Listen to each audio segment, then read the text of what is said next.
नमस्कार, good evening, शुभ संध्या। घड़ी में रात के 8:30 बजे हैं और हमेशा की तरह अपने वादे के अनुसार हम हाजिर हैं आपका अपना खेल कार्यक्रम स्पोर्ट्स कैन लेकर। मैं हूं धर्मेंद्र और आज के हमारे मेहमान हैं वरिष्ठ खेल पत्रकार संजीव कुमार। संजीव, स्वागत आपका।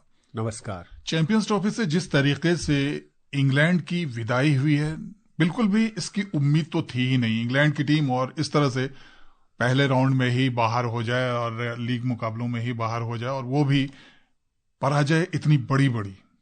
हाँ, देखिए, इंग्लैंड की टीम जब भारत दौरे पे आई थी तब से ये लग रहा था कि वो टीम एक टीम मतलब टीम होता है, एक जेल करते हैं प्लेयर, आपस में मिलजुल के खेलते हैं।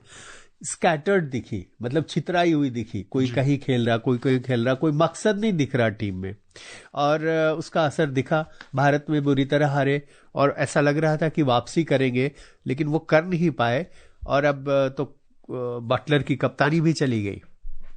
जी हाँ, और बटलर का कप्तान के तौर पर ये अंतिम व्हाइट बॉल मैच था, उसमें तो और भी निराशाजनक प्रदर्शन दक्षिण अफ्रीका के खिलाफ। हम आपके साथ बात करेंगे इस खबर पर और तमाम खेल खबरों पर भी चर्चा करेंगे, लेकिन पहले अब सुर्खियां।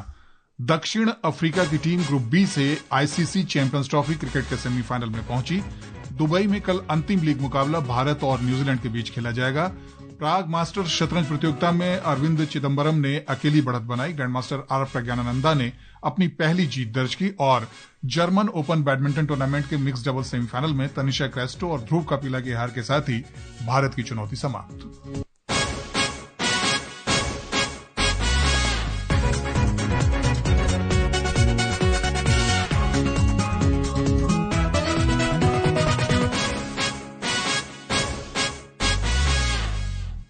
तो पहले ही बात क्रिकेट की ही। कराची में आईसीसी चैंपियंस ट्रॉफी में दक्षिण अफ्रीका ने इंग्लैंड को 7 विकेट से हरा दिया है। दक्षिण अफ्रीका ने 29 ओवर और 1 गेंद में 3 विकेट पर 181 रन बनाकर जीत हासिल की। इससे पहले इंग्लैंड की टीम 38 ओवर और 2 गेंद में 179 रन बनाकर सिमट गई।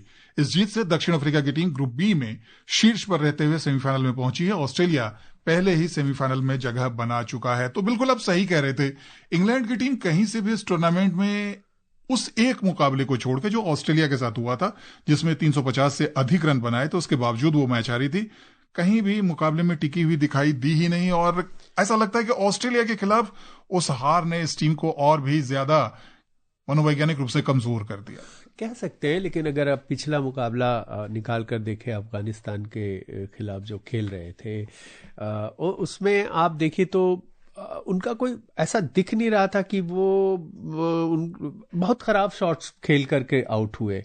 बहुत हर बैट्समैन लग रहा था कि टिक रहा है और उसके बाद अचानक से कोई लूज शॉट खेलकर आउट हो जा रहा था। ठीक है, उनकी बात होती है कि बेसबॉल खेल रहे हैं और हर बॉल पे अटैक करेंगे, लेकिन बेमतलब का अटैक करने का कुछ मतलब, अगर उसका फायदा ना मिले तो इसका कोई आपको करना नहीं चाहिए। और ये जो 50 ओवर है वो 20 ओवर का खेल नहीं है जी। आपको ना टेस्ट मैच है और ना आपको फटाफट क्रिकेट है, आपको बीच का रास्ता अख्तियार करना पड़ता है। देखिए, आप पहले ओवर से अगर कोई 8 की गति से रन बना रहा है तब तो हर मैच में 400 रन बनने चाहिए, 450 रन बनने चाहिए। ठीक है, पावर प्ले में आप 70-80 रन बना दे, लेकिन बीच के ओवर में आपको स्ट्राइक रोटेट करना होता है। जब स्पिनर ऑपरेट करते हैं, फील्ड फैलती है, तो आपको उसके हिसाब से आगे बढ़ना होता है। लेकिन ये कर क्या रहे हैं, ये 2020 के अंदाज में खेल रहे हैं। कोई स्ट्रेटेजी नहीं नजर आ रही है, शॉट सिलेक्शन ऐसा बिल्कुल गड़बड़ नजर आ रहा है। तो बेसबॉल के चक्कर में क्रिकेट को ही भूल गए और जो उनके बेसिक्स हैं वो ही कहीं न कहीं वो गंवा बैठे। और दक्षिण अफ्रीका की बात करें तो एक चैंपियन टीम की तरह खेली है अभी तक, लेकिन चोकर्स का एक टैग इनके ऊपर लगा हुआ है। अब सेमीफाइनल होना है, फाइनल होना है, और दक्षिण अफ्रीका ने जिस तरह का प्रदर्शन किया है, आपको लगता है कि इस बार जिस तरह की ये टीम दिख रही है, खिताब की एक प्रबल दावेदार है? देखिए, दावेदार, वही आपने एक शब्द इस्तेमाल किया, वो उनके साथ अक्सर होता रहा है, चोकर्स। अब इस टीम में इतनी क्षमता तो है कि अगर आप देखें तो वर्ल्ड टेस्ट चैंपियनशिप का फाइनल भी खेलने जा रहे हैं इस साल, यहां भी वो अच्छा कर रहे हैं। इसके पहले वनडे वर्ल्ड कप में भी सेमीफाइनल तक पहुंचे। तो ये टीम तो डिजर्विंग तो हमेशा रहती है। बट वो दिन अब ये देखना होगा कि आगे अभी तो भारत और न्यूजीलैंड का मैच बाकी है, उससे ये तय होगा कि कौन ऊपर रहता है नीचे रहता है, फिर वो तय होगा कि वो किसके साथ खेलेंगे जी। अगर भारत के साथ पड़ता है तो फिर क्या वो मानसिक रूप से वो उबर पाते हैं चोकर्स के टैग से, वो बड़ी बात होगी जी। हम आपके साथ बात करेंगे भारत के मुकाबले पर भी, लेकिन चैंपियंस ट्रॉफी में कल ये मुकाबला होना है दुबई में। ग्रुप ए में भारत और न्यूजीलैंड की टीमें आमने सामने होंगी। ये मैच भारतीय समय के अनुसार दोपहर 2:30 बजे से शुरू होगा। इस मैच के साथ ग्रुप स्टेज के मुकाबलों की समाप्ति भी हो जाएगी और सेमीफाइनल में कौन सी टीम किससे खेलेगी ये भी तय होगा। सुनते हैं ये रिपोर्ट। टीम इंडिया और कीवियों के बीच इस मैच से सेमीफाइनल में पहुंचने वाली टीम का फैसला नहीं होना है, फिर भी ये मैच काफी दिलचस्प रहने वाला है। इस मुकाबले से ग्रुप ए के टेबल टॉपर का फैसला होगा। टूर्नामेंट में अब तक अजय भारतीय टीम का फोकस स्पिन को बेहतर खेलने पर रहेगा। इस मैच में उन खिलाड़ियों को मौका मिल सकता है जो अब तक बाहर बैठे हैं। रोहित शर्मा और मोहम्मद शमी के खेलने पर संशय है। ऐसे में शमी की जगह अर्शदीप सिंह को मौका मिल सकता है। वहीं रोहित अगर नहीं खेलते हैं तो शुभमन गिल कप्तानी करते दिख सकते हैं। रोहित की जगह ऋषभ पंत को मौका दिया जा सकता है। भारत अंतिम 4 में दक्षिण अफ्रीका या ऑस्ट्रेलिया में से किस टीम से खेलेगा ये इस मैच के बाद ही तय होगा। बेहतरीन फिरकी गेंदबाजों वाली दोनों टीमों के उंगलियों और कलाई के जादूगरों की भी इस मैच में कड़ी परीक्षा होने वाली है। भारतीय बल्लेबाज अभी तक तेज गेंदबाजों के खिलाफ ज्यादा आत्मविश्वास में दिखे हैं। स्पिन को खेलने में उन्हें परेशानी जरूर हुई है। ऐसे में न्यूजीलैंड के स्टार स्पिनरों के खिलाफ भारतीय बल्लेबाजों की परख हो सकती है। मिचेल सेंटनेर और माइकल ब्रेसवेल के सामने टीम इंडिया के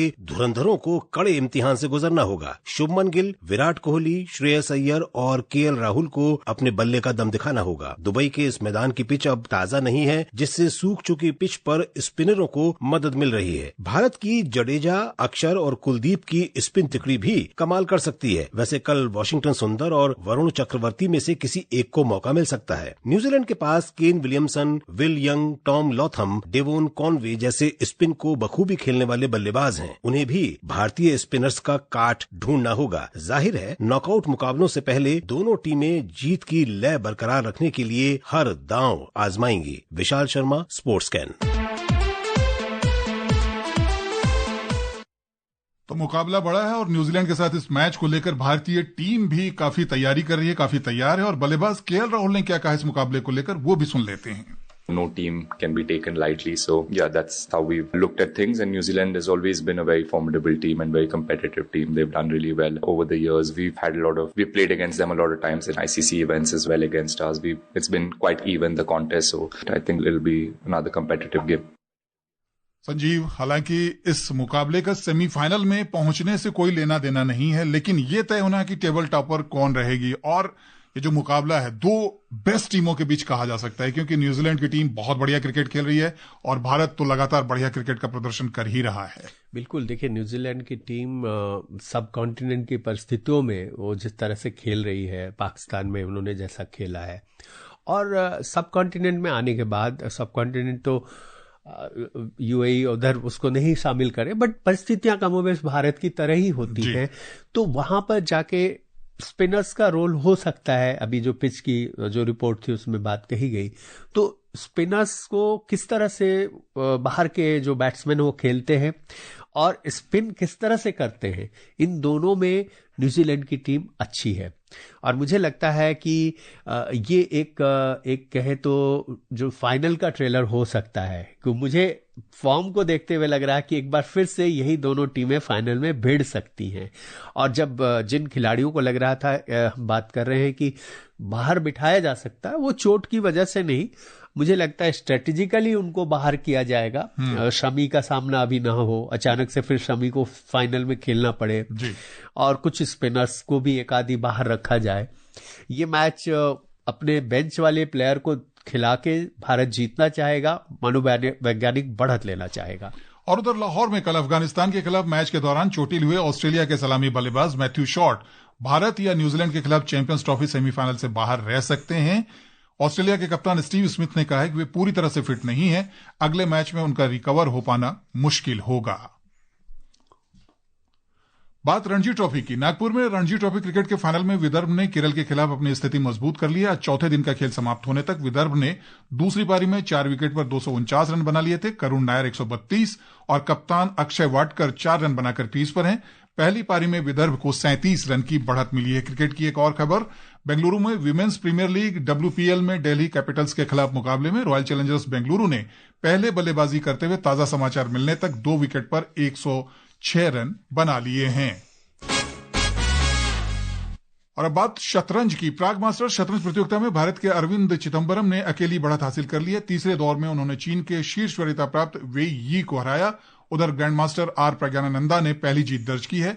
तीसरे दौर में उन्होंने चेक गणराज्य के एनगियन थाई डाई वॉन पर जीत दर्ज की। टूर्नामेंट के प्रबल दावेदारों में से एक प्रज्ञानानंदा ने 14वीं चाल में यह जीत हासिल की है। और जो ये प्रदर्शन रहा है अभी तक भारतीय खिलाड़ियों का इस टूर्नामेंट में, उसको आप किस तरह से देख रहे हैं संजीव? बिल्कुल, देखिए इसमें नाम भी प्रज्ञानंदा है और प्राग मास्टर्स है और वो दावेदार के तौर पे उतरे हैं और सबसे सेलिब्रेटेड खिलाड़ी वही हैं, नजरें उन पर हैं। लेकिन शुरुआती 2 राउंड में उनके मुकाबले जो बाजियां थी वो ड्रॉ रही। अब उन्होंने जीत हासिल की है, मुझे लगता है कि अब फिर से वो लय में आएंगे और इस मोमेंटम को बरकरार रखेंगे। शतरंज की एक और खबर, विश्व चैंपियन डी गुकेश ने आज जारी नवीनतम क्लासिकल रेटिंग में अपने करियर की सर्वश्रेष्ठ रैंकिंग हासिल कर ली है। प्रज्ञानानंदा ने भी शीर्ष 10 में वापसी की है। सुनते ये रिपोर्ट। गुकेश दिसंबर में सिंगापुर में चीन के डिंग लिरेन को हराकर विश्व खिताब जीतने के बाद से शानदार फॉर्म में चल रहे हैं। 18 साल के गुकेश ने इस दौरान 10 रेटिंग अंक हासिल किए हैं। अब उनके नाम 2787 रेटिंग अंक हो गए हैं और वे तीसरे स्थान पर पहुंच गए हैं। वे रैंकिंग में दूसरे स्थान पर काबिज हिकारू नाकामुरा से 15 अंक पीछे हैं। नॉर्वे के मैग्नस कार्लसन दुनिया में शीर्ष रैंकिंग के शतरंज खिलाड़ी बने हुए हैं। गुकेश ने इस रैंकिंग में हमवतन अर्जुन एरिगेसी और अमेरिका के फैबियानो कारुआना को पीछे छोड़ दिया है। एरिगेसी इससे पहले लंबे समय तक शीर्ष रैंक वाले भारतीय थे। वे 2777 की रेटिंग के साथ 5वें स्थान पर खिसक गए हैं। प्रज्ञानंद टाटा स्टील मास्टर्स में जीत से पिछले साल जुलाई के बाद पहली बार शीर्ष 10 में वापसी करने में सफल रहे। मौजूदा समय में प्राग मास्टर्स में खेल रहा यह भारतीय खिलाड़ी 17 रेटिंग अंक हासिल कर कुल 2758 रेटिंग अंक के साथ 8वें स्थान पर पहुंचने में सफल रहा है। कोनेरू हम्पी 2528 रेटिंग के साथ महिलाओं की सूची में 6ठे नंबर पर शीर्ष 10 में एकमात्र भारतीय हैं और आर वैशाली 14वें और हरिका द्रोणावल्ली 16वें स्थान पर हैं। FIDE rating live ELO rating से अलग होती है। Shakti Singh, sports scan.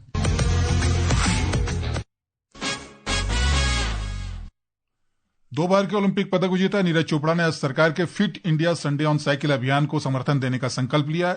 एक सोशल मीडिया पोस्ट में उन्होंने कहा कि इस पहल से लोगों को सिर्फ अपनी फिटनेस सुधारने में ही मदद नहीं मिलेगी, बल्कि ये प्रदूषण को नियंत्रित करने में भी योगदान करेंगे। जैवलिन थ्रोअर नीरज ने लोगों से हर रविवार को समय निकालकर इस पहल में शामिल होने का आग्रह किया। Fit India Sundays on cycle बहुत ही बेहतरीन तरीका है अपनी फिटनेस को अच्छा करने का और प्रदूषण कम करने में योगदान देने का। तो मैं आपसे बस यही कहना चाहूंगा कि अगर हर दिन ना कर पाओ तो संडे को साइकिल जरूर चलाओ।